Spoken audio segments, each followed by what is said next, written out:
Welcome to Max Level Marketing Podcast, your daily controversial technology news, where we inform you on what's happening in the tech world in real time and explore the impact and opportunities brought to you by producer and neuromarketing and AI growth strategist, myself, Maxine Ebegbuzie. Now, so Meta announced the launch of its LLaMA 4 AI models, positioning them as this monumental leap in AI. They're boasting faster performance, better bias mitigation, and newly integrated multimodal capabilities. This was way more than just a product launch here. It was intended to set a bar for the industry. But within days, oh my goodness, it all unraveled. Major tech media and independent researchers started calling foul. Reports from TechCrunch and others surfaced suggesting that Meta manipulated benchmarks, and what they did was they artificially inflated LLaMA 4's perceived performance. The allegations are that they cherry-picked data sets, they optimized runs that don't reflect real-world usage, and then there was some strategic omission of competitor comparisons where they would have looked weak. Now, Meta, for its part, denies all allegations, but the damage to perception is already done. See, what's going on here is in an AI race where trust equals adoption, this is a major credibility stumble at a critical moment. And I want to talk about the impact now on the world here, specifically US and Canada, and of course the world. We're all affected by this, and I'll tell you how. So for North America and beyond, business leaders, all the implications go beyond Meta. So number one is due diligence is non-negotiable. See, startups and agencies building on AI models, for example, can't afford to trust press releases or corporate blogs at face value anymore after this. Independent validation must be baked into vendor selection processes now going forward. So number two is investment behavior will shift at this point. So venture capitalists and institutional investors, they're going to start demanding third-party benchmarking before backing any AI startups. This is what I suspect. So expect lower funding rounds, but also higher quality tech to rise. And number three, enterprise adoption will stall. Companies poised to integrate LLaMA 4 into maybe things like SaaS platforms or enterprise stacks are going to pause deployment until real world performance is confirmed, especially for critical apps like legal tech, med tech, fintech, where error tolerance is razor thin. And then now the last one is cross-border contracts are going to get tighter. So in places like Windsor, Detroit, where we're straddling both sides of the border, where cross-border AI projects are booming, okay, procurement policies are going to evolve at this point. So expect AI vetting to become a legal clause in contracts going forward now.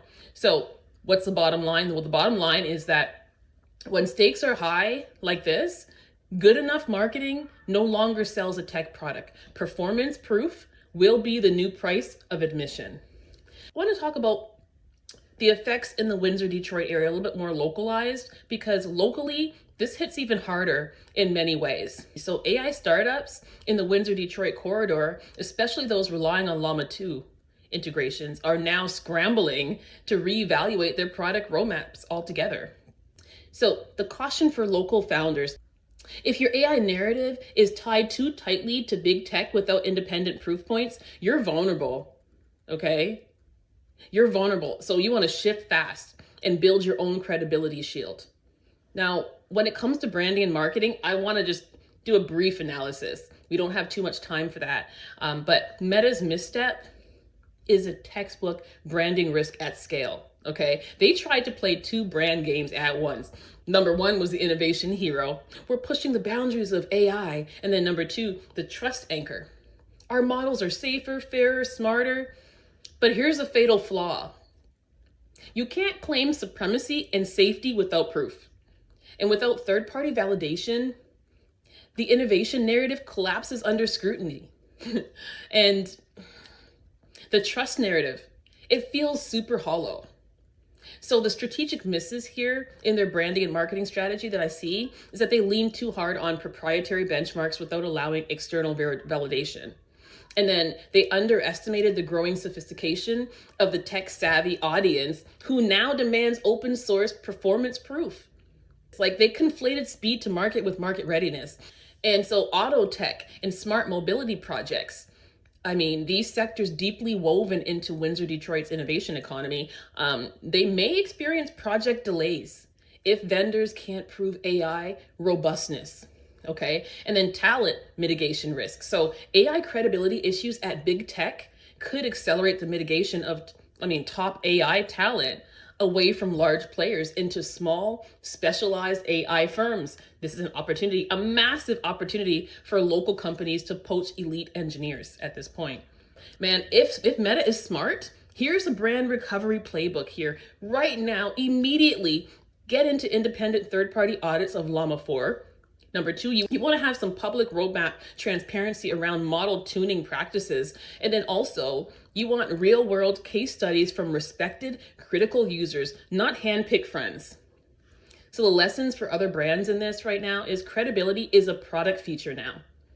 Bake it into your launches or risk getting wrecked by your own marketing.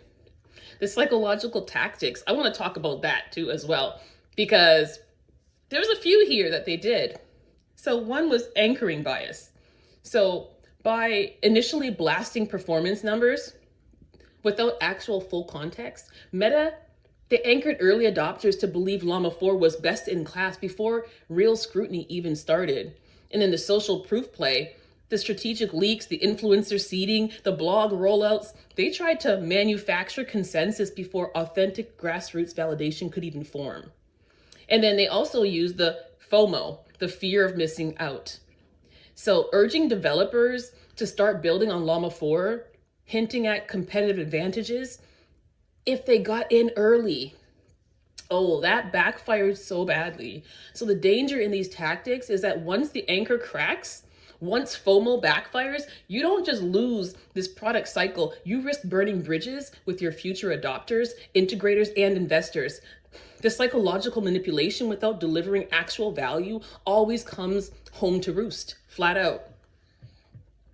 But here's the thing, opportunities have been created now by this fallout. So for tech founders, build your brand on verifiable outcomes, not buzzwords, and then partner with independent auditors and flaunt your transparency. Create side-by-side performance reports showing how you outperform incumbents. And now for agencies and consultants, launch AI due diligence services for enterprise clients going forward, and position yourself as the translator between flashy tech claims and operational reality.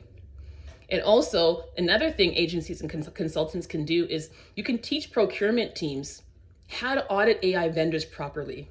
And for local innovators in Windsor, Detroit, I'm talking to you. You want to poach disillusioned AI talent tired of big tech BS.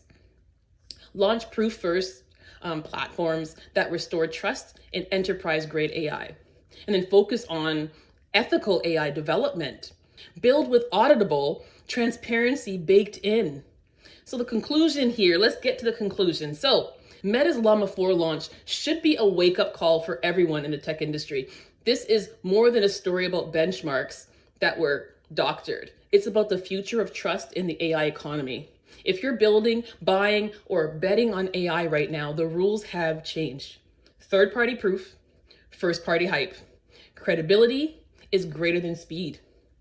Strategic transparency is greater than polished press releases. In a world right now that we're living in, where a world where perception, that we're driven by perception, essentially, right? We're in a world where perception is everything and trust is the ultimate tech stack. So don't just launch products. You need to launch truth. And if you're in the Windsor, Detroit innovation frontline area like me, where local brands meet global competition, how you build trust today determines whether you survive tomorrow. So, all right, that's the end of our podcast. If this gave you a whole new lens on today's AI economy, don't keep it to yourself. Drop a comment, share it with somebody building big moves, and stay locked in. Max Level Marketing Podcast isn't about following the noise. It's about leading with strategy and clarity. Brought to you by yours truly, Maxine Ebegbuzie and Max Mobile Solutions. Stay bold.